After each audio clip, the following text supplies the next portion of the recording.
Hi friends, నేను మీ Manju. Welcome to Manju cooking wonders. ఈరోజు వీడియోలో మీకు ఒక ఇన్స్టెంట్ బ్రేక్ఫాస్ట్ రెసిపీని చూపించబోతున్నానండి. మార్నింగ్ బ్రేక్ఫాస్ట్ చేయడానికి ఎక్కువ టైం లేనప్పుడు, ఇంట్లో ఇడ్లీ పిండి దోశ పిండి అయినప్పుడు ఈ రెసిపీని ట్రై చేయొచ్చండి. చాలా బాగుంటాయి. దీనికి కాంబినేషన్ చట్నీని కూడా 2 మినిట్స్లో రెడీ చేసుకోవచ్చు. మరి ఈ హెల్దీ బ్రేక్ఫాస్ట్ ఎలా ప్రిపేర్ చేయాలో చూసేద్దాం రండి. ముందుగా బౌల్లో 1 కప్పు సుజీ రవ్వని యాడ్ చేసుకోవాలి. ఇందులో సన్నగా కట్ చేసి పెట్టిన 1/2 కప్ ఆనియన్ ముక్కలు, ఒక మీడియం సైజ్ టమాటాను ఇలా సన్నగా కట్ చేసుకొని వేసుకోండి. అలాగే 1/2 కప్ క్యారెట్ తురుము, 1/2 కప్ పెరుగు, 1 టేబుల్ స్పూన్ సాల్ట్, సోడా వేసుకొని దీన్ని ఒకసారి బాగా కలిపేసుకొని కొన్ని వాటర్ యాడ్ చేసుకుంటూ ఈ కన్సిస్టెన్సీ ఉండేలాగా కలుపుకోవాలి. దీనిలో సన్నగా కట్ చేసి పెట్టుకున్న కొత్తిమీరని యాడ్ చేసుకొని అందులోనే సన్నగా కట్ చేసి పెట్టుకున్న పచ్చిమిర్చి ముక్కలను కూడా యాడ్ చేసుకొని ఒకసారి బాగా కలిపేసుకొని మూత పెట్టి ఒక 5 మినిట్స్ రెస్ట్ ఇవ్వండి. అంతలోపు మనం చట్నీని ప్రిపేర్ చేసుకుందాము. మిక్సీ జార్లోకి 3 స్పూన్స్ పుట్నాల పప్పు తీసుకొని అందులోకి పచ్చి కొబ్బరిని, సన్నగా కట్ చేసిన ఆనియన్ను, గ్రీన్ చిల్లీస్ని, కొంచెం కొత్తిమీర, పుదీనా, కొద్దిగా చింతపండు, కొన్ని వాటర్ వేసుకొని రుచికి సరిపడినంత సాల్ట్ కూడా వేసుకొని దీన్ని మెత్తగా గ్రైండ్ చేసుకొని ఒక బౌల్లోకి తీసి పెట్టేసుకోండి. ఇప్పుడు దీనికి పోపుని ప్రిపేర్ చేసుకుందాము. ఆవాలు, జీలకర్ర, మినపప్పు, ఎండుమిర్చి వేసుకొని పోపును వేసుకోవాలి.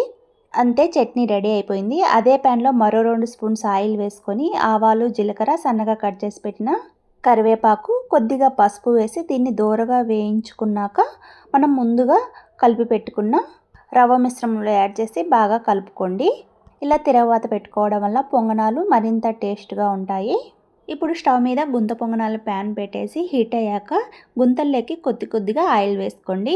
ఒక్కొక్క స్పూన్ దాకా ఆయిల్ వేసుకొని ఆయిల్ హీట్ అవనిచ్చి ఆ తర్వాత మనం కలిపి పెట్టుకున్న గుంత పొంగనాల పిండిని ఒక్కొక్క టేబుల్ స్పూన్ దాకా వేసుకొని మూత పెట్టేసి మీడియం ఫ్లేమ్లో ఒక 5 మినిట్స్ పాటు ఉడికించండి. పొంగనాలు ఎప్పుడైనా పిండిని ముందు రౌండ్గా వేసుకుని మధ్యలో తర్వాత వేసుకోండి. ఎందుకంటే మధ్యలో వేడి ఎక్కువగా ఉంటుంది కాబట్టి తొందరగా మాడిపోతాయి.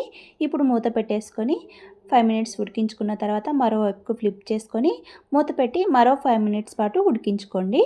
ఎప్పుడు దోసపిండితోనే కాకుండా ఇలా కూడా ట్రై చేయండి. చాలా బాగుంటాయి ఈ గుంత పొంగనాలు. ఈ విధంగా మరోవైపుకు ఫ్లిప్ చేసుకున్నాక మూత పెట్టి మరో 5 మినిట్స్ పాటు ఉడికించుకోండి. మిగతా పిండినంతా ఇదే విధంగా చేసుకోండి. అంతే అండి, ఎంతో టేస్టీగా ఉండే గుంత పొంగనాలు రెడీ. మీరు ట్రై చేసి ఎలా వచ్చిందో కామెంట్ సెక్షన్లో కామెంట్ చేయండి. మీరు కనుక ఫస్ట్ టైం మన వీడియో చూస్తున్నట్లయితే ప్లీజ్ లైక్ చేసి సబ్స్క్రైబ్ చేసుకోండి ఫ్రెండ్స్. అలాగే మీ ఫ్రెండ్స్కి, రిలేటివ్స్కి షేర్ చేయండి.